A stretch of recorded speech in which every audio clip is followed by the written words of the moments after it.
Hello दोस्तों, केना छी अहाँ सब? अहाँ सबके स्वागत करै छी करनिया ब्लॉग में। तो चलो आइ के ब्लॉग में अहाँ सबके देखाबऽ जा रहल छी जे हमर दीदी आबि रहल छथिन। उनका हम जा रहल छी एयरपोर्ट पिकअप करऽ लेल। दीदी मतलब बुझियो जे हमर पापा के बहिन बुझियो, या बुआ कहै छियै लोग से बुझियो। हम सब दीदी कहै छियै पापा के बहिन के। तो वह दीदी के जा रहल छी एयरपोर्ट लाबऽ। और जिनका सबके नहीं पता हेतै जे हम मतलब हम कतऽ रहै छी तऽ अहाँ सबके बता दिअ, जे सब नया है या फिर जिनका नहीं पता है उनके सबके जानकारी लिए बता दिअ। हम बिहार में रहै छी। बिहार में दरभंगा डिस्ट्रिक्ट से छी। जे सब दरभंगा से है जरूर कमेंट में बताएब।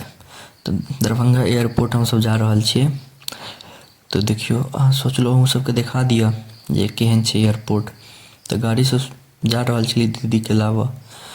एलखिन है दरभंगा एयरपोर्ट पर। हुनकर अपन सासुर में छै घरवास, तो उएह ले आबि रहल छथिन। तो पहले कहलखिन भाय सबसे भतीजा सबसे भेंट कऽ के जायब, तो पहले अपने घर पर एथिन।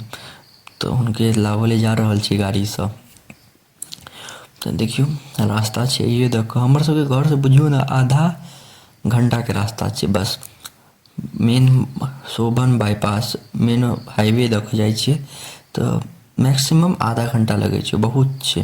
अगर हम मेन मार्केट दऽ के एबै बाजार दऽ के तो ओहिमे बहुत जाम सब रहै छै, तो 1 घंटा लागि जाइ छै। तो हम सब एहिए दऽ के आबि गेलहुँ, जल्दी पहुँच जाइ छी एयरपोर्ट, ज़्यादा टाइम नहीं लगे छै दऽ के। तो देखियो अब स्लो गाड़ी भऽ गेल, तो एक मतलब एयरपोर्ट आबि गेल छी। एहिमे कनी रास्ता में जाम रहे छै एयरपोर्ट वाला रास्ता में। तो देखियो देखा रहल एयरपोर्ट दूर दूर से। इम्हर सब में कनी जाम रहे छै। ये देखियो इहे रास्ता छै, इहे दऽ के अंदर जाइ छी। तो पहले आके की कहै छै ओकरा, देखियो इहे मेन छै गेट, इहे दऽ के अंदर जाइ छै या बाहर अबै छै लोग। तो गाड़ी के कनी पार्किंग में लगा लै छी बढ़िया से।